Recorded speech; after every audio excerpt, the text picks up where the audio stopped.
السلام علیکم ورحمۃ اللہ وبرکاتہ۔ الحمدللہ رب العالمین، واشہد ان لا الہ الا اللہ وحدہ لا شریک لہ، واشہد ان محمدا عبدہ ورسولہ، صلوات اللہ وسلامہ علیہ وعلی آلہ وعلی اصحابہ ومن اہتدی بہدیہ واستنى بسنتہ الی یوم الدین، وبعد۔ معزز و مکرم سامعین، مناظرین، مشاہدین، مشاہدات، عقید واسطیہ کی شرح آپ لوگوں کے سامنے مسلسل کی جاتی ہے، اور مصنف رحمۃ اللہ علیہ اپنی اس کتاب کے اندر اللہ رب العالمین کے جو نام و صفات ہیں ان کا ذکر فرما رہے ہیں۔ اس سے پہلے بھی بہت ساری آیتیں آپ کے سامنے پڑھی گئیں اور ان کی شرح کی گئی۔ آج بھی اللہ تعالیٰ کی جو صفت ہے علم اور رزق کی جو صفت ہے، اس کے متعلق سے کچھ آیتیں آج بھی انشاءاللہ ہم پڑھیں گے اور اس کی شرح آپ کے سامنے رکھیں گے۔ مصنف رحمۃ اللہ علیہ قرآن کی آیتیں پیش کر رہے ہیں، ان آیتوں کو جن میں اللہ رب العالمین کے کسی نام یا کسی صفت کا ذکر موجود ہے، کیونکہ قرآن کی آیتوں پر تو سب کا ایمان ہے، قرآن پر سب کا ایمان ہے، چاہے وہ کتنا ہی بدعقیدہ کیوں نہ ہو، اللہ یہ کہ کچھ ایسے لوگ ہیں جن کا قرآن پر بھی ایمان نہیں ہے، جیسے روافظ ہیں۔ روافظ قرآن میں تحریف کے قائل ہیں، ان کو چھوڑ کر باقی جو بھی ہیں قرآن پر ایمان رکھتے ہیں، اگرچہ قرآن کی آیتوں کی اور معانی کی غلط تعویل کرتے ہیں، غلط معنی بیان کرتے ہیں۔ تو بہرحال آج بھی کچھ صفتیں آپ کے سامنے ہم بیان کریں گے قرآن کی آیات کے حوالے سے جو مصنف رحمۃ اللہ علیہ نے بیان کی ہیں۔ وہ فرماتے ہیں کہ اللہ رب العالمین کا ارشاد ہے، وَمَا تَحْمِلُ مِنْ أُنثَىٰ وَلَا تَضَعُ إِلَّا بِعِلْمِهِ، کہ جو بھی مادہ یعنی مؤنث جسے کہا جاتا ہے مادہ، جو بھی حمل سے ہوتی ہے اور جو بھی جنتی ہے، سب اللہ رب العالمین کے علم سے ہوتا ہے، چاہے وہ مادہ انسانوں میں سے ہو یا جانوروں میں سے ہو، جس سے اس کا تعلق ہو۔ وہ جو حمل ٹھہرتا ہے اس کا بھی علم اللہ کو ہوتا ہے، اور وہ جو مادہ جنتی ہے، لڑکا ہو لڑکی ہو یا جو بھی، اس کا علم اللہ رب العالمین کو ہوتا ہے۔ تو کوئی بھی چیز دنیا کے اندر اللہ تعالیٰ کے علم کے بغیر نہیں ہوتی ہے۔ اللہ تعالیٰ کو ہر چیز کا علم ہے۔ پتا بھی گرتا ہے، دنیا میں کوئی چیز حرکت کرتی ہے، کسی کی موت ہوتی ہے، کوئی پیدا ہوتا ہے، غرضے کی ہر چیز اللہ رب العالمین کے علم سے ہے اور اللہ رب العالمین کی مشیت کے تحت ہوتی ہے۔ اللہ تعالیٰ اگر نہ چاہے تو کوئی چیز نہ ہو۔ تو اس کائنات میں جو بھی چیز موجود ہے یا جو کچھ بھی ہوتا ہے، ان تمام چیزوں کا علم اللہ رب العالمین کو ہے۔ تو اس سے بھی ثابت ہوتا ہے کہ اللہ رب العالمین کی جو صفت علم کتنی وسیع ہے، کہ جو کچھ بھی دنیا کے اندر چیز ہوتی ہے اللہ رب العالمین کو اس کا علم رہتا ہے۔ پھر آگے فرماتے وَقَوْلُهُ لِتَعْلَمُوا أَنَّ اللَّهَ عَلَىٰ كُلِّ شَيْءٍ قَدِيرٌ وَأَنَّ اللَّهَ قَدْ أَحَاطَ بِكُلِّ شَيْءٍ عِلْمًا۔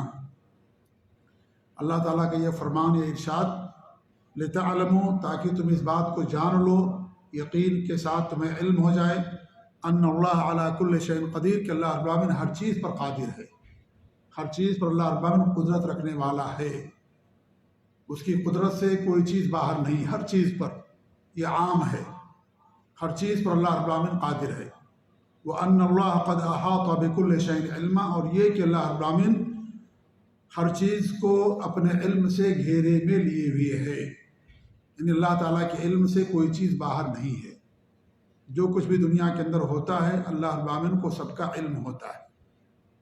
اللہ کا نام علیم ہے، اللہ کا نام قدیر ہے، تو علم یہ صفت ہو گئی، قدیر سے قدرت صفت ہو گئی، تو اللہ کے ہر نام سے صفت ثابت ہوتی ہے۔ قدیر سے قدرت کا صفت نکلتی ہے، علیم سے علم کی صفت نکلتی ہے۔ تو اللہ رب العالمین ہر چیز پر قادر ہے، ہر چیز کا اللہ رب العالمین کو علم ہے، جیسا کہ قرآن کی بیشتر آیات میں اللہ رب العالمین اس بات کو بیان کیا ہے۔ اللہ کی ذات تو عرش پر ہے، عرش پر اللہ رب العالمین جلوہ افروز ہے، لیکن اس کے علم سے، قدرت سے دنیا کی کوئی چیز خالی نہیں ہے۔ تو ان دو آیتوں سے معلوم ہوا کہ ایک تو اللہ تعالیٰ کے علم کی وسعت، اور نمبر دو اللہ رب العالمین کی قدرت۔ اور یہ جو قدرت ہے یہ اللہ تعالیٰ کی صفات ذاتیہ میں سے ہے۔ صفات ذاتیہ کا مطلب یہ ہے کہ جو اللہ تعالیٰ کی ذات سے جڑی ہوئی صفات ہیں اس کو صفات ذاتیہ کہا جاتا ہے۔ جیسے علم ہے، قدرت ہے، اللہ رب العالمین عرش پر مستوی ہے، یہ ساری جو صفات ہیں اللہ تعالیٰ کی ذات سے منسلک ہیں، جڑی ہوئی ہیں۔ کچھ صفات ایسی ہیں کہ جب اللہ تعالیٰ چاہتا ہے تب کرتا ہے، اگرچہ اللہ تعالیٰ ان صفات سے متصف ہے، لیکن جب اللہ تعالیٰ کی مشیت ہوتی ہے تب اللہ تعالیٰ وہ صفت وہ عمل کرتا ہے۔ جیسے بات کرنا، کلام کرنا، یہ بھی اللہ تعالیٰ کی صفت ہے۔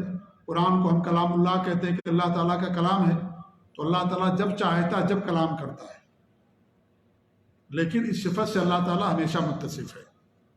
لیکن قدرت اللہ تعالیٰ کے ساتھ ہمیشہ، یہ نہیں کہ اللہ تعالیٰ جب چاہتا جب قدرت کرتا، نہیں، اللہ تعالیٰ کی قدرت ہمیشہ سے ہے اور ہمیشہ رہے گی اور ہمیشہ رہتی ہے۔ اللہ تعالیٰ ہر چیز پر قادر ہے۔ تو یہ نہیں کہا جائے گا کہ اللہ رب العالمین جب چاہتا ہے جب قدرت کرتا نہیں، یہ کہنا غلط ہے۔ اللہ رب العالمین ہمیشہ جو قدرت کی صفت ہے اللہ تعالیٰ کے ساتھ ہمیشہ جڑی رہتی ہے، تو اس کو صفات ذاتیہ کہا جاتا ہے۔ بات واضح ہوئی کہ نہیں واضح ہوئی؟ جی، یعنی ایسی صفات جو اللہ تعالیٰ کی ذات سے جڑی ہوئی ہے، اس میں مشیت کا دخل نہیں ہے کہ اللہ تعالیٰ جب چاہے گا تب اس کو کرتا ہے، ایسا نہیں ہے۔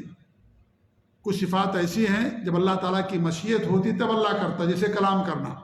کہ اللہ تعالیٰ ہمیشہ کلام کرتا رہتا ہے؟ نہیں، اللہ تعالیٰ کی مشیت، اللہ نے موسیٰ سے کلام کیا، ہمارے نبی سے کلام کیا، انبیاء سے اللہ نے کلام فرمایا، فرشتوں سے اللہ کلام فرماتا ہے۔ اللہ تعالیٰ جب چاہتا ہے جب کلام فرماتا ہے، یہ نہیں کہ ہمیشہ اللہ تعالیٰ کلام کرتا ہی رہتا ہے، کلام فرماتا رہتا، نہیں۔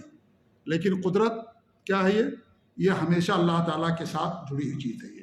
یہ نہیں کہ اللہ تعالیٰ جب چاہتا جب کسی پر قدرت کرتا ہے، ایسا نہیں ہے۔ اللہ رب العالمین سب پر قادر ہے، ہر چیز پر قادر ہے۔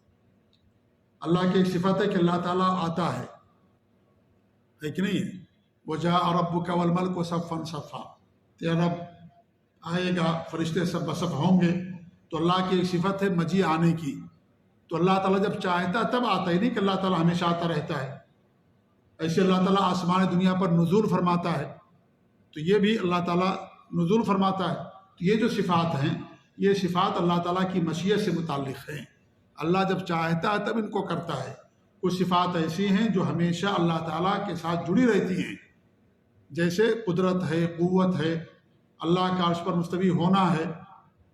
تو ایسی صفات، علم ہے، یعنی کہ اللہ رب العالمین کچھ کبھی اللہ تعالیٰ علم سے خالی ہو جاتا، نعوذ باللہ، نہیں۔ یہ علم اللہ تعالیٰ کے ساتھ یہ صفت ہمیشہ رہتی ہے۔ تو یہ جو قدرت کی صفت ہے، قوت کی صفت ہے، اللہ تعالیٰ کی ذاتی صفات سے اس کا تعلق ہے۔ تو یہ دو صفت اس سے معلوم، اس سے پہلے بھی ان صفات کا جو ہے آپ کے سامنے ذکر ہوا ہے۔ اس کے بعد اللہ فرماتا ہے ان اللہ هو الرزاق ذو القوۃ المتین، اللہ تعالیٰ ہی رزاق ہے، وہی قوت والا ہے، وہی مضبوط ہے۔ اس میں اللہ رب العالمین کی ایک نام الرزاق معلوم ہوا، دوسرا نام المتین معلوم ہوا۔ الرزاق یہ نام ہے، صفت کیا ہے؟ رزق، عطا کرنا، دینا، یہ صفت ہے۔ تو اللہ تعالیٰ رزاق ہے، روزی دینے والا ہے۔ اور ایک صفت ہے المتین، مضبوط، اس کی صفت کیا ہوگی؟ متانت، مضبوطی، جی، یعنی اللہ مضبوط ہے، طاقتور ہے۔ ذو القوہ، قوت والا ہے۔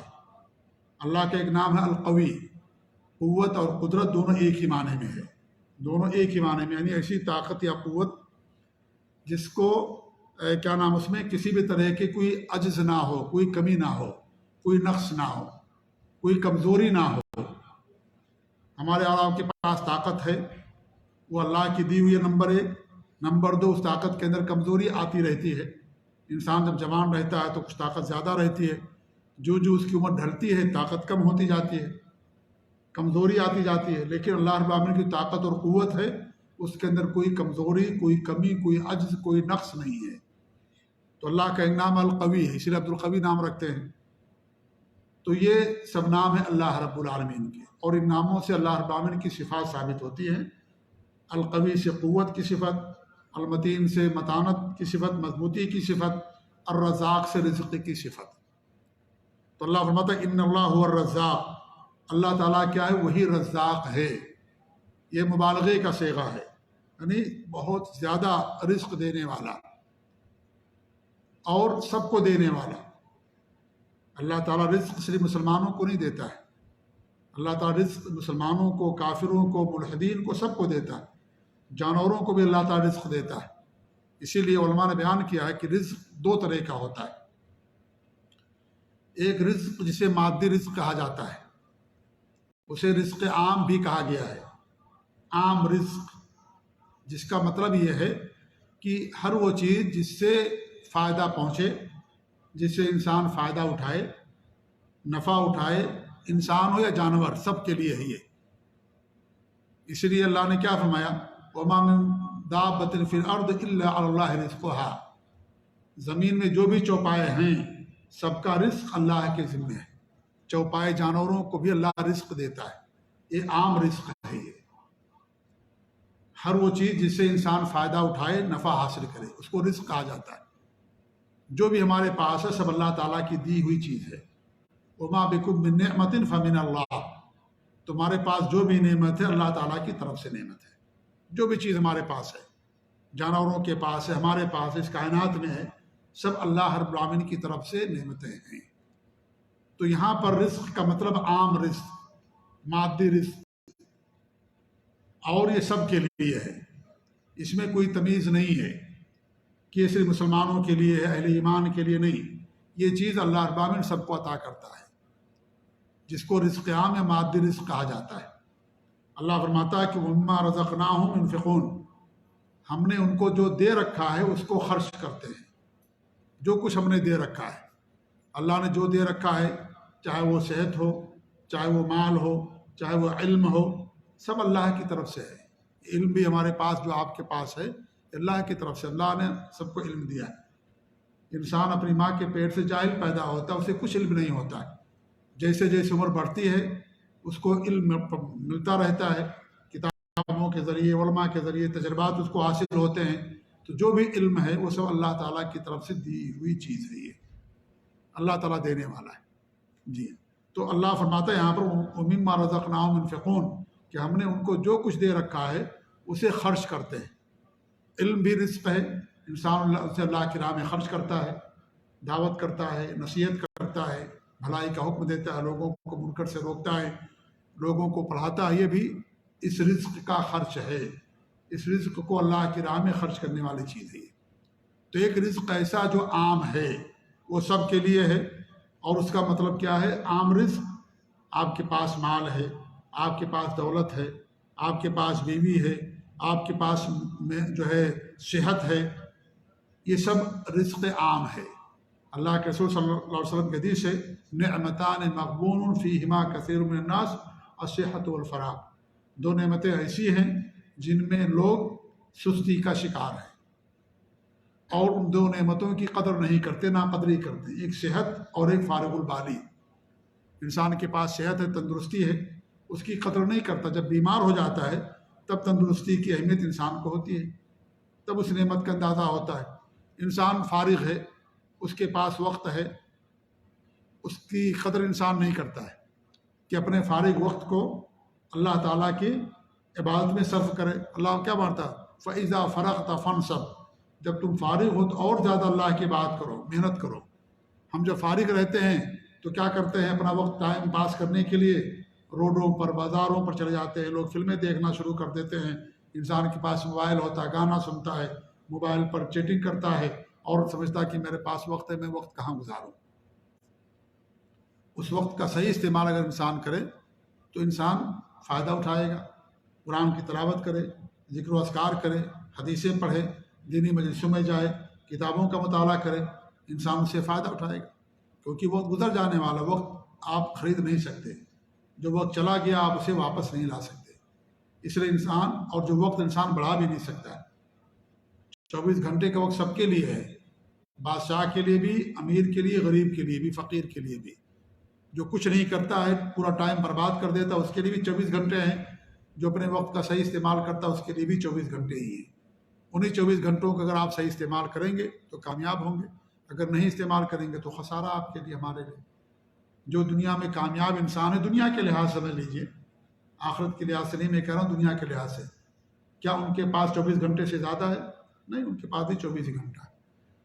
تو فرق کیا ہے؟ فرق یہ ہے کہ اپنے وقت کا صحیح استعمال کرتے ہیں، وقت کو برباد نہیں کرتے، وقت کو ضائع نہیں کرتے۔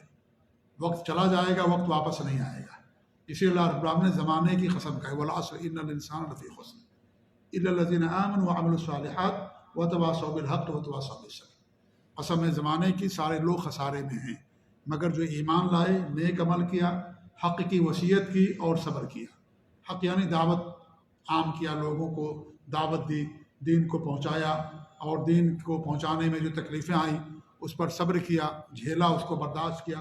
ان لوگوں کے لیے خسارہ نہیں ہے، باقی لوگوں کے لیے خسارہ۔ تو وقت جو صحیح استعمال کریں گے ان کے لیے خسارہ نہیں ہوگا۔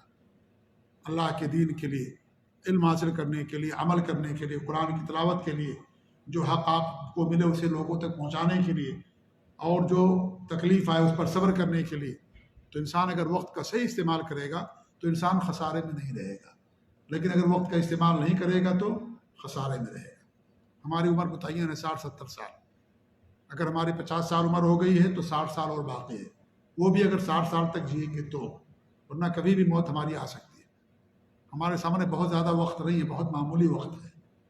ایک انسان کو اگر پھانسی کا اعلان کر دیا جائے کہ فلاں وقت آپ کو پھانسی دے دی جائے گی، اور اس وقت سے لے کر کے آپ دیکھیے جو وقت بچے گا وہ بہت معمولی اس کے لیے وقت ہوگا، وہ اور اس وقت کو صحیح جگہ استعمال کرنے کی وہ کوشش کرے گا۔ بچوں کا امتحان ہوتا ہے، 1 گھنٹہ باقی ہے امتحان حال میں داخل ہونے میں، کیا 1 گھنٹہ وہ اس بچہ اگر کامیاب بچہ ہوگا، محنتی ہوگا، تو کیا 1 گھنٹے کو برباد کرے گا؟ وہ نہیں، اس وقت کو صحیح استعمال کرے گا۔ اب اس کے سامنے 1 ہی گھنٹہ بچا ہے۔ ہمارے سامنے اگر ہماری 60 سال عمر ہوگی، 10 ہی سال بچا، 40 سال کو ہوگی، 20 ہی سال بچا، اللہ جاننے والا۔ فرض کریں کہ آپ کی عمر 60 سال ہے، جو گزر گیا اس کو نکال دیجئے، جو باقی بچا اس کی قدر کیجئے، اس کا صحیح استعمال کیجئے، تبھی انسان کامیاب ہوگا، ورنہ انسان کامیابی نہیں ہوگی۔ تو 2 نعمتیں ایسی جس میں انسان ناقدری کا شکار ہے، بہت ناقدری کرتا ہے ان نعمتوں کی، ایک صحت، تندرستی، اور ایک فارغ البالی فرصت انسان کے پاس ہے، تو اس فرصت کو اللہ کی اطاعت کے لیے نہیں استعمال کرتا، ناجائز کاموں میں استعمال کرتا ہے، واٹس ایپ پر فلمیں دیکھنے میں، گانے سننے میں، بازار میں جانے میں، گپ شپ کرنے میں، غیبت چغلخوری کرنے میں، لوگوں کے پاس جا کر کے بیکار باتیں، لایانی باتیں کرنے میں انسان اس وقت کو برباد کر دیتا ہے۔ اس وقت کا انسان اگر صحیح استعمال کرے گا، اللہ کا شکر ادا کرے کہ آپ کے پاس وقت ہے، آپ اس کو استعمال کر سکتے ہیں۔ بعد میں جب ڈیوٹی آ گئی، وقت آ گیا کام کرنے کا، تو آپ چاہتے ہوئے بھی نہیں کر سکتے ہیں کام۔ اس لیے انسان کے پاس جب وقت ہو اس کا صحیح استعمال کرے۔ جی ہاں، تو یہ بھی نعمت ہے، یہ بھی اللہ تعالیٰ کا رزق ہے جو انسان کو ملتا ہے، صحت اور جو ہے فارغ البالی۔ اس طریقے سے آپ دیکھیں کیا نا، بیوی یہ بھی رزق ہے اللہ کی طرف سے، اولاد یہ بھی اللہ تعالیٰ کی طرف سے رزق ہے، سب یہ رزق ہیں اللہ رب العالمین کی طرف سے۔ اس طریقے سے انسان جو کھانا کھاتا ہے، جو پھل ہے، اسے بھی اللہ رب العالمین نے رزق کہا ہے۔ حضرت مریم کی کفالت زکریا علیہ السلام نے کی، جب ان کے پاس جاتے تھے تو کیا ان کو وجدہ اندہا رزقا، جب بھی ان کے پاس جاتے تھے تو ان کے پاس انہیں رزق ملتا تھا۔ یہاں رزق سے کیا مراد ہے؟ پھل، میوے ملتے تھے ان کے پاس، تو اللہ رب العالمین نے پھل اور میوے کو رزق کہا ہے۔ بارش بھی رزق ہے، اللہ فرماتا فی السماء رزقکم وما توعدون، آسمانوں میں تمہارا رزق ہے، یعنی بارش جو اللہ برساتا ہے، اس بارش سے پھل اگتے ہیں، فصلیں اگتی ہیں، اور انسان کو اس سے رزق ملتا ہے، روزی ملتی ہے۔ تو رزق، بارش کو بھی اللہ رب العالمین نے رزق کہا ہے۔ اس طریقے سے اللہ فرماتا ہے کہ وما انزل من السماء من رزق، اللہ نے آسمان سے جو رزق اتارا ہے، جو رزق اتارا آسمان سے، کیا اللہ نے رزق اتارا آسمان سے؟ بارش بھیجی ہے۔ تو یہ بارش بھیجی ہے، اللہ نے اور بھی بھیجا ہے، وہ کیا ہے؟ دین بھیجا۔ اس لیے رزق 2 طرح کا میں نے بتایا، ایک مادی رزق جس کا تعلق دنیا سے ہے، جس سے انسان فائدہ اٹھاتا ہے، نفع اٹھاتا ہے، اس کو رزق کہا جاتا ہے، تو یہاں پر بارش کو بھی رزق قرار دیا گیا ہے۔ اور ایک رزق کیا ہے؟ معنوی ہے، اس کا تعلق دین سے ہے، آخرت سے ہے۔ جیسے انسان کو نفع بخش علم ملتا ہے، انسان کو نیک بیوی ملتی ہے، نیک اولاد ملتی ہے، انسان کو صراط مستقیم ملتی ہے، ہدایت ملتی ہے، انسان عمل کرتا ہے، اللہ کے دین کا علم حاصل کرتا ہے، ایمان ہے، ثواب ہے، یہ سب اللہ رب العالمین کی طرف سے رزق ہے۔ اللہ کی طرف سے رزق ہے، اللہ تعالیٰ جس کو چاہتا عطا فرماتا ہے، یہ اللہ کی طرف ساری چیزیں ہیں۔ جی، یہ صراط مستقیم پر قائم رہنا یہ بھی اللہ کا رزق ہے جو ہمیں ملتا ہے۔ یہ معنوی رزق ہے جس سے انسان کو آخرت میں فائدہ ہوتا ہے، آخرت میں اس کو ملتا ہے، اس کا فائدہ انسان کو۔ جنت بھی رزق ہے لیکن یہ معنوی رزق ہے۔ اللہ فرماتا ہے وَرِزْقُ رَبِّكَ خَيْرٌ وَأَبْقَىٰ، تمہارے رب کا جو رزق ہے وہ بہتر ہے اور باقی رہنے والا ہے۔ جنت باقی رہنے والی ہے، مال باقی رہنے والا نہیں ہے۔ یا اس طریقے سے دنیا کے اندر جو نعمتیں انسان کو ملتی ہیں، دنیاوی نعمتیں، وہ باقی نہیں رہنے والی ہیں۔ صحت ہے، بیوی ہے، اولاد ہے، سب ختم ہو جائیں گے، مال ہے، یہ سب ختم ہو جائے گا، لیکن جنت کی نعمت باقی رہے گی۔ وَرِزْقُ رَبِّكَ خَيْرٌ وَأَبْقَىٰ، تیرے رب کا جو رزق یعنی جنت وہ سب سے بہتر ہے اور ہمیشہ باقی رہنے والی نعمت ہے۔ تو یہاں جنت کو بھی رزق کہا گیا ہے، یہ معنوی رزق ہے، یہ جو اللہ رب العالمین کی طرف سے ہے۔ اس طریقے سے جو بھی آپ کو آخرت سے کے لیے فائدہ پہنچانے والی چیزیں ہیں، جو بھی چیزیں آپ کو ملتی ہیں، وہ تمام چیزیں کیا ہیں؟ ان تمام چیزوں کا تعلق رزق سے ہے، لیکن وہ رزق معنوی ہے جس کا تعلق آخرت سے ہے۔ اس لیے نیک اور بیوی بھی اللہ تعالیٰ کی طرف سے بہترین رزق ہے۔ اللہ کے رسول کی حدیث ہے دنیا کلھا متاع وخیر متاع الدنیا المرأۃ الصالحہ، پوری دنیا کیا ہے؟ ساز و سامان ہے، مال و متاع ہے، اور اس دنیا کی سب سے بہترین چیزوں میں سے کیا؟ نیک عورت ہے، نیک عورت۔ ایسے نیک اولاد، یہ بھی اللہ کی طرف سے ہمارے لیے بہترین رزق ہے۔ یہ انسان کی کمائی ہوتی ہے نیک اولاد، جس کا انسان کو مرنے کے بعد بھی فائدہ پہنچتا رہتا ہے۔ اللہ کے رسول صلی اللہ علیہ وسلم کے حدیث، جب انسان مر جاتا ہے تو اس کے اعمال کا دروازہ بند ہو جاتا ہے، لیکن کچھ ایسے اعمال ہیں جن کا ثواب انسان کو مرنے کے بعد بھی ملتا ہے۔ انہی میں سے آپ نے کیا فرمایا؟ او ولد صالح یدعو لہ، نیک اولاد جو اس کے لیے دعا کرے، نیک اولاد جو اس کے لیے دعا کرے، تو اس کا بھی انسان کو مرنے کے بعد فائدہ پہنچتا رہتا ہے۔ اور یہ انسان کی بہترین کمائی ہے، نیک اولاد۔ یہ مال بہترین کمائی نہیں ہے، منصب بہترین کمائی نہیں ہے، یہ بھی زندگی کا ایک جز ہے، ایک حصہ ہے، لیکن بہترین کمائی کیا ہے؟ نیک اولاد جو آپ کے لیے مرنے کے بعد دعا کرے گی۔ آپ جو مال چھوڑ کر کے چلے جائیں گے وہ مال ختم ہو جائے گا، آپ کے ورثہ کا مال ہے، لیکن نیک اولاد جو چھوڑ کر کے جائیں گے وہی آپ کے لیے دعا کرے گی۔ تو نیک اولاد یہ کیا ہے؟ یہ بہترین کمائی میں سے ہے جو اللہ رب العالمین بندے کو عطا کرتا ہے۔ تو اس طریقے سے جو رزق ہے، دو طرح کا رزق ہوتا ہے۔ ایک عام رزق ہے جس کا تعلق دنیا سے ہے، اس میں کوئی تمیز نہیں ہے، نہ مومن کی، نہ کافر کی، نہ اہل ایمان کی، نہ فاسق کی، نہ فاجر کی، اس میں کوئی تمیز نہیں ہے، بلکہ بسا اوقات اللہ رب العالمین کافروں کو زیادہ دیتا ہے، اور یقیناً کافروں کے پاس دنیا کا مال و متاع ہم سے زیادہ ہے، کیونکہ یہ سب دنیا میں ان کے لیے، آخرت میں ان کے لیے کچھ بھی نہیں ہے، اور یہ آزمائش کے لیے، ہم لوگوں کی آزمائش کے لیے، اور یہ ان کے لیے کیا ہے؟ فتنہ ہے، ان کے لیے عذاب کا ذریعہ اور سبب ہے یہ، کہ اللہ نے تعالیٰ سب کچھ دیا، اس کے باوجود بھی اللہ کو نہ یاد کر کے اور اللہ پر ایمان نہیں لاتے، اللہ کو یاد نہیں کرتے، تو اس لیے اللہ رب العالمین کو دنیا میں دے رہا ہے، دنیا میں ہے ان کے لیے، آخرت میں ان کے لیے کچھ نہیں ہے۔ تو اس طریقے سے یہ بھی رزق ہے اللہ تعالیٰ کا۔ تو دنیا کا جو رزق ہے اس کا تعلق ایمان سے نہیں ہے۔ آپ دیکھیں گے جو انبیاء تھے، جو صالح لوگ گزرے ہیں، ان کے پاس مال کی فراوانی نہیں ہوتی تھی، کم مال ان کے پاس ہوتا تھا، دوسرا رزق ان کے پاس ہوتا تھا۔ کون دوسرا رزق ہے؟ ایمان، عمل صالح، صراط مستقیم پر گامزن رہنا، اچھا اخلاق، نیک بیوی، اچھی اولاد، جی، عمر میں برکت، اور جو اللہ مال دے اس مال کو اللہ کی راہ میں خرچ کرنا، صلہ رحمی کرنا، یہ سب کیا ہے؟ یہ معنوی رزق ہے جو اللہ رب العالمین کسی کو عطا کرتا ہے۔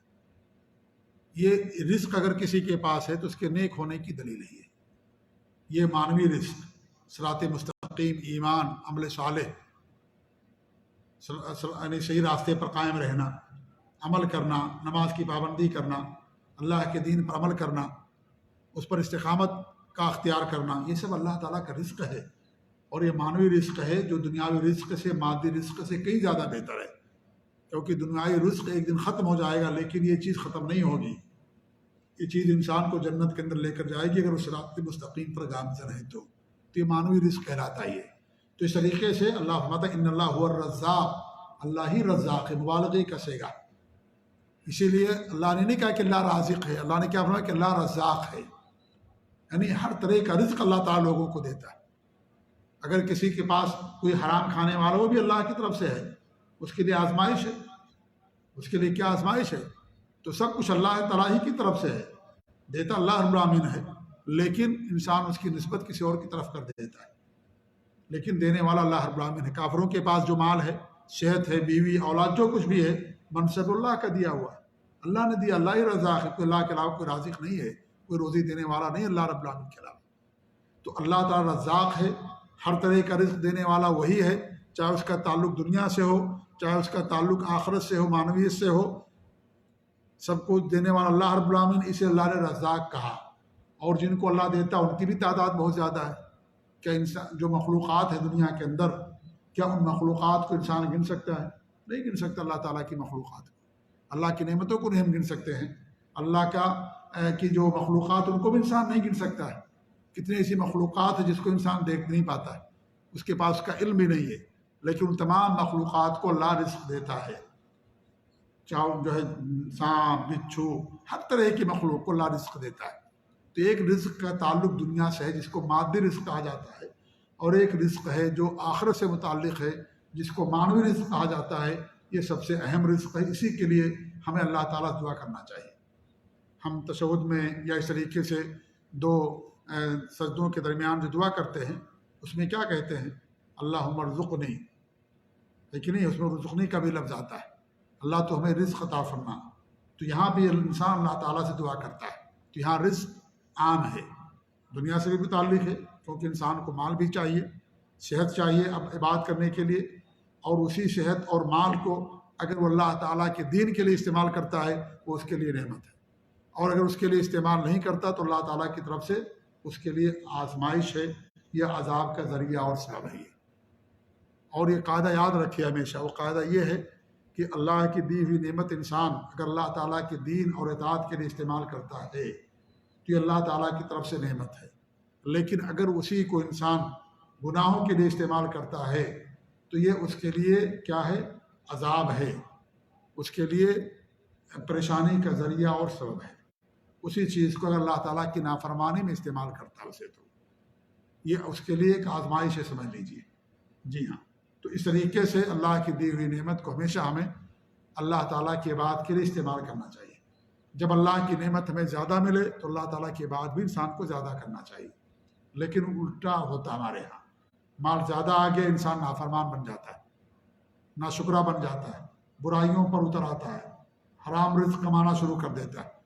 جب مال کی کمی رہتی ہے یا کچھ نعمت کی کمی رہتی ہے تو انسان کسی حد تک اللہ کی بات کر لیتا ہے، لیکن جیسے مال آ گیا، مالداروں میں شمار ہونے لگا، تو انسان کیا کرتا ہے؟ مال کو غلط جگہوں پر استعمال کرنا شروع کر دیتا ہے۔ حالانکہ ہونا یہ چاہیے کہ جو ہمارے اوپر اللہ تعالیٰ کی نعمتیں عام ہوتی ہیں، زیادہ ہوتی ہیں، ہماری عبادتوں کے اندر بھی زیادتی ہونی چاہیے، ہمیں اللہ کا شکر زیادہ کرنا چاہیے، اللہ کا احسان زیادہ ادا کرنا چاہیے، لیکن وہ ہوتا الٹا ہے۔ جب انسان کی نعمتیں کم ہوتی رہتی ہیں، بڑھاپا انسان کو آتا رہتا ہے، تب انسان پھر دوبارہ کچھ عبادت کرنا شروع کر دیتا ہے۔ آپ جوانے میں دیکھیے، جوانے میں انسان کے پاس اللہ کی نعمتیں زیادہ ہوتی ہیں، لیکن اس جوانے کو انسان اللہ تعالیٰ کی عبادت میں استعمال کرنے کے بجائے غلط چیزوں میں استعمال کرتا ہے۔ الا ماشاء اللہ، الا من رحم اللہ، ہاں جس پر اللہ رحم کرے، جس کو اللہ توفیق دے، ایسے ہیں نوجوان۔ اللہ کے رسول نے فرمایا جو نوجوان اللہ کی عبادت میں جس کی پرورش ہوتی ہے، اللہ تعالیٰ قیامت کے دن اسے اپنے عرش کے سائے میں جگہ دے گا۔ جی ہاں، تو ہیں ایسے نوجوان جو اللہ کی بات پر قائم رہتے ہیں، اطاعت پر قائم رہتے ہیں، نافرمانی سے بچتے ہیں، حرام کاموں سے بچتے ہیں، گناہوں سے بچتے ہیں۔ تو انسان کی جو جوانی کی جو یہ جو وقت ہے، اس جوانی کی انسان کو قدر کرنی چاہیے. اس لیے جوانی کے بارے میں بطور خاص سوال کیا جائے گا، کیونکہ جوانی میں انسان کے پاس نعمتیں زیادہ ہوتی ہیں، سوچ کی طاقت زیادہ ہے، اس کے پاس طاقت ہے، اس کے پاس بہت ساری چیزیں ہوتی ہیں. لیکن جیسے جیسے انسان بوڑھا ہوتا جاتا ہے یہ نعمتیں کم ہو جاتی ہیں، ہوتی رہتی، انسان کمزوری کی طرف آتا رہتا ہے. اس لیے جوانی کے بعد اللہ رب العالمین کو زیادہ مقبول ہے، کیونکہ انسان جوانی میں کر سکتا، بڑھاپے میں نہیں کر سکتا. اگر جوانی میں انسان کیے رہے گا اور بڑھاپے میں نہیں کر پاتا تو اللہ تعالیٰ اس کو جوانی کا ثواب دیتا ہے. یہ اللہ تعالیٰ کی نعمت ہے. جوانی میں انسان نماز کا پابند ہے، بڑھاپے میں انسان کھڑے ہو کر کے نماز نہیں پڑھ سکتا ہے، مجبوری ہے، تو اللہ تعالیٰ اس کو کھڑے ہو کر کے نماز پڑھنے والے کے برابر اجر دیتا ہے. یہ اللہ رب العالمین کا اجر اور اللہ تعالیٰ کا احسان ہے. انسان سفر کرتا ہے اور جب گھر میں رہتا ہے تمام سنتوں کی پابندی کرتا ہے، سفر میں جاتا ہے سنتیں موقدہ نہیں پڑھتا ہے، ظہر سے پہلے سنتیں، ظہر کے بعد ہے، عشاء کے بعد کی جو سنتیں ہیں، مغرب کے بعد جس کو سنتیں موقدہ کہا جاتا ہے، فجر کی 2 رکعت چھوڑ کر کے یا وتر کی سنت کو چھوڑ کر کے اللہ تعالیٰ اسے دیتا رہتا ہے، کیونکہ اس نے حضر میں اور اقامت میں جب وہ گھر پر تھا تو ان تمام سنتوں کو ادا کرتا تھا، چھوڑتا نہیں تھا وہ. اس لیے سفر میں بھی اللہ تعالیٰ نہ پڑھنے کی وجہ سے بھی اللہ تعالیٰ ان سنتوں کا اسے اجر دیتا ہے. کتنے بڑا اللہ تعالیٰ کا احسان ہے کہ انسان اگر کسی وجہ سے نہیں کرتا ہے تو اللہ رب العالمین اسے اس کا اجر دیتا ہے. کھڑے ہو کر کے نماز نہیں پڑھ سکتے بڑھاپے میں، اللہ تعالیٰ اجر دیتا ہے. جی ہاں، جوانی میں آپ روزہ رکھتے ہیں، بوڑھے ہو کے روزہ رکھنے کی طاقت نہیں ہے، اللہ تعالیٰ آپ کو ثواب دے گا روزہ رکھنے کا. آپ ہر دن کے بدلے ایک مسکین کھانا کھلا دیجیے، روزے کا اجر آپ کو ملے گا. کیونکہ آپ جوان تھے تو روزہ رکھتے تھے، لیکن بوڑھے ہو گئے، جوانی میں روزہ رکھا ہی نہیں، اب بوڑھے ہو گئے، 80-90 سال کے ہو گئے، اب آپ کہتے ہیں ہمارے پاس تو عذر ہے.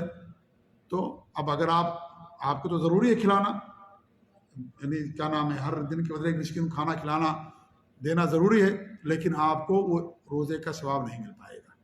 جو آپ اگر جوانی میں کرتے تو جو وہ ثواب ملتا وہ آپ کو اس وقت وہ ثواب نہیں ملے گا. جو اللہ رب العالمین کی رحمت ہے. اس لیے جوانی میں جب انسان کے پاس طاقت اور قوت ہوتی ہے اس وقت کی عبادت اللہ تعالیٰ کو زیادہ محبوب ہوتی ہے. اس لیے جوانی کے بارے میں اللہ رب العالمین قیامت کے دن 2 سوال کرے گا. جوانی سے متعلق بطور خاص سوال ہوگا. عمر کے بارے میں تو ہوگا ہی، لیکن شباب کے بارے میں سوال کیا جائے گا کہ آپ نے اپنی جوانی کو کہاں لگایا، کہاں خرچ کیا. اللہ نے جوانی دی، طاقت دی، قوت دی، اس نے آپ نے کہاں استعمال کیا. تو اللہ تعالیٰ رزاق ہے، ہر طرح کا رزق دینے والا، چاہے اس کا تعلق معنوی رزق سے ہو، چاہے اس کا تعلق مادی رزق ہو، عام رزق ہو، دنیا سے تعلق ہو. اس لیے اللہ تعالیٰ ہی رزاق ہے، وہی سب کو جو ہے رزق دینے والا. اس کا مطلب یہ نہیں ہے کہ انسان اللہ رازق ہے تو انسان کوشش نہ کرے، محنت نہ کرے. نہیں، اللہ رب العالمین نے ہمیں محنت کرنے کا حکم دیا. اللہ فرماتا ہے کہ فَإِذَا قُضِيَتِ الصَّلَاةُ فَانتَشِرُوا فِي الْأَرْضِ، جب نماز پڑھ لو تو اللہ کی زمین میں پھیل جاؤ، یعنی اللہ کا رزق تلاش کرنے کے لیے. اللہ نے رزق کو فضل کہا ہے، اللہ نے رزق کو خیر کہا ہے. خیر، مال کو اللہ نے رزق کو خیر کہا ہے، فضل کہا ہے. لہذا یہ نہیں کہ انسان اللہ رزق دینے والا تو ہم بیٹھے رہیں، اللہ معاف کرنے والا ہے تو اگر ہم وہ عمل نہیں کریں گے جن کے ذریعے سے اللہ ہماری مغفرت کرے گا تو اس امید کے ساتھ ہم بیٹھے رہیں کہ اللہ معاف کرنے والا معاف کر دے گا. نہیں معاف کرے گا. جب وہ عمل کرو گے تب اللہ معاف کرے گا جن اعمال سے اللہ تعالیٰ مغفرت فرماتا ہے.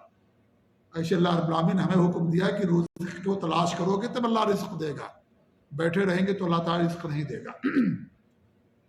اللہ تعالیٰ جب تلاش کریں گے تب اللہ تعالیٰ آپ کو دے گا.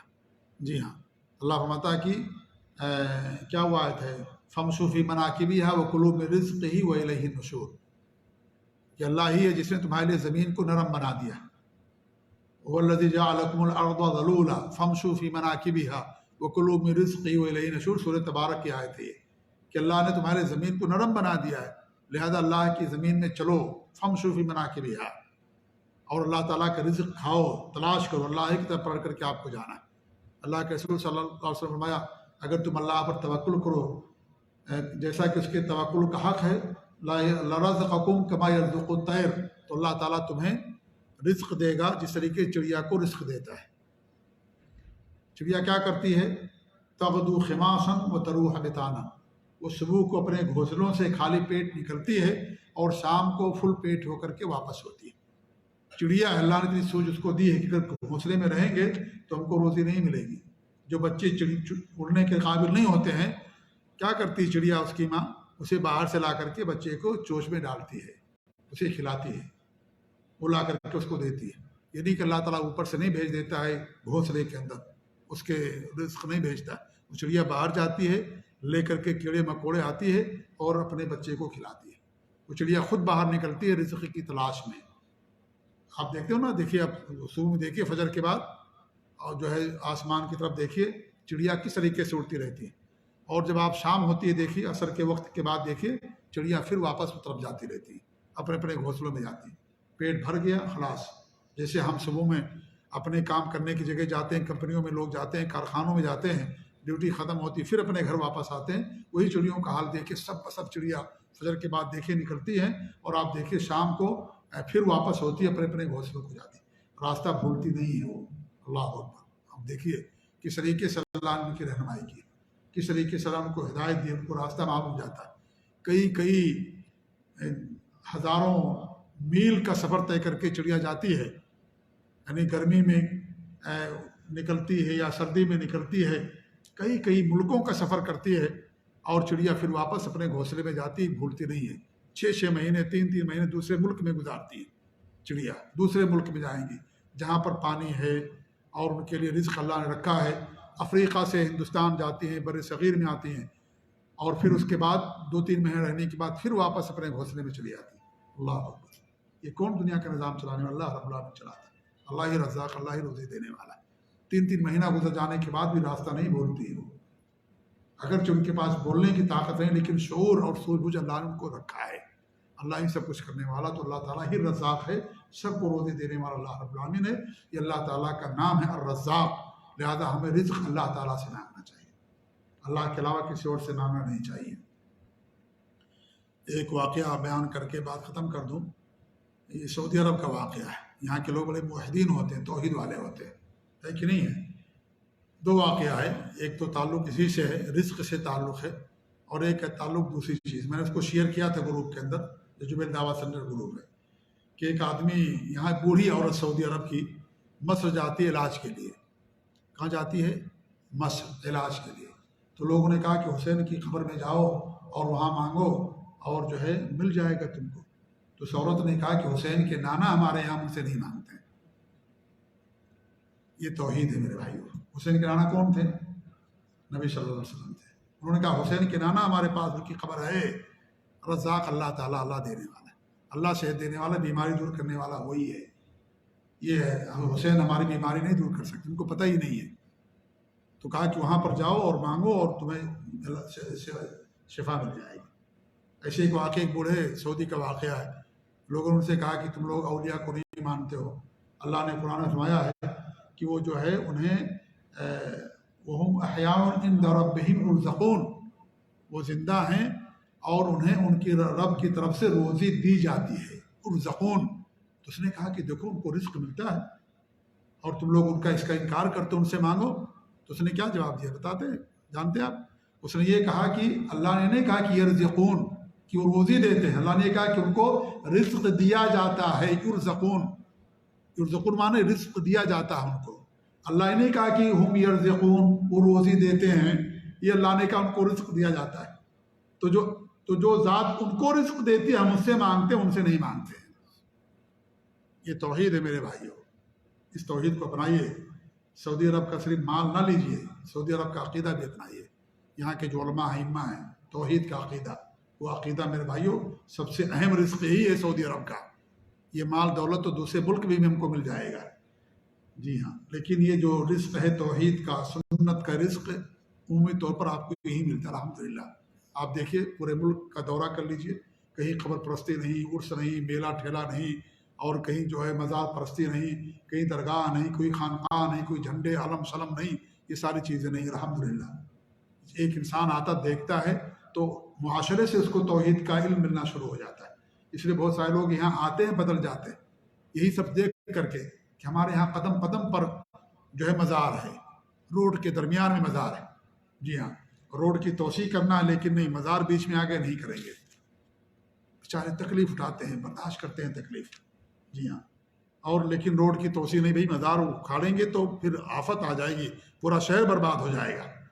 لوگ تکلیفیں جھیلتے رہے تھے، برداشت کرتے رہے، قدم قدم پر مزار، ہر نکڑ اور چوراہے پر مزار، لوگ وہاں جا کر کے جو ہے چادریں چڑھاتے ہیں، منت مانتے ہیں، نہ جانے کیا کیا کرتے ہیں، نعوذ باللہ من ذالک۔ آپ وہ انسان یہاں آتا ہے، دیکھتا ہے سعودی عرب کے اندر ایسی کوئی چیز نہیں ہے، یہیں سے اس کو درس مل جاتا ہے، عبرت اور نصیحت مل جاتی ہے۔ اسی ملک میں اللہ نے اسلام کو بھیجا تھا، یہی مکہ مدینہ کی گلیاں جہاں صحابہ کرام نے گزاری ہیں۔ جی ہاں، تو یہ اللہ تعالیٰ کی نعمت ہے بہت بڑی، میرے بھائی، توحید کی نعمت، سنت کی نعمت۔ تو یہ جو واقعہ میں نے سنایا ہمارے درس ہے۔ ایک عامی عورت جو ہے، پڑھی لکھی خاتون نہیں، جاہل عورت، بوڑھی عورت، اس کا عقیدہ دیکھیے۔ ہمارے یہاں لوگ ڈاکٹر پی ایچ ڈی کیے ہوئے ہیں، قبروں پر جا کر کے چلا کرتے ہیں، قبروں پر جا کے سجدے کرتے ہیں، چادریں چڑھاتے ہیں، مزاروں پر جاتے ہیں، نعوذ باللہ من ذالک۔ یہ علم سے کیا فائدہ ہے؟ یہ جہنم کی طرف بلانے والے علماء اور دعات ہیں۔ اس لیے دعات کی 2 قسم ہیں، علماء کی 2 قسمیں ہیں، علماء سو برے علماء، علماء حق حق والے علماء۔ علماء حق جو کتاب اللہ سنت رسول پر قائم ہیں، شرک اور بدعات سے دوری اختیار کرتے ہیں، صحابہ تابعین طبع تابعین کے منہج اور عقیدے پر ہیں، اس کی طرف بلانے والے ان علماء کے ساتھ رہیں گے، آپ کی توحید اور سنت کی بھی، دین کی بھی حفاظت رہے گی۔ اور اگر جو دنیا دین کے جو لٹیرے ہیں، ڈاکو ہیں، اگر ان کے پاس جائیں گے تو جیسے دنیا کے لٹیرے اور ڈاکو کے پاس جائیں گے تو آپ کا مال لوٹ لیا جائے گا، ایسے جو دین کے لٹیرے ان کے پاس جائیں گے، دین آپ سے چھین لیں گے، دین لوٹ لیا جائے گا۔ اس لیے ان علماء کے ساتھ رہیے جو علماء حق پر ہیں، اہل سنت والجماعت۔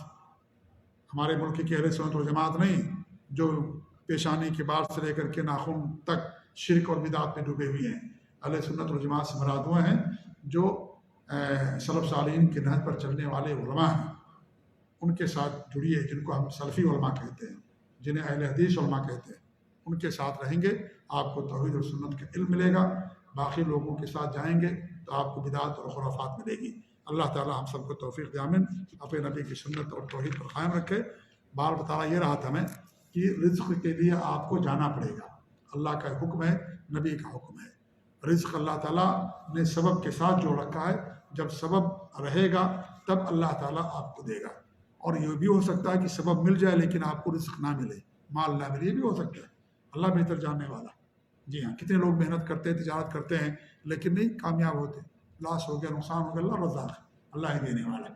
اللہ سے امید رکھیں، اللہ دعا کریں، استغفار کریں، تقویٰ اختیار کریں، صلہ رحمی کریں، اور اس طریقے سے دین پر قائم رہیں۔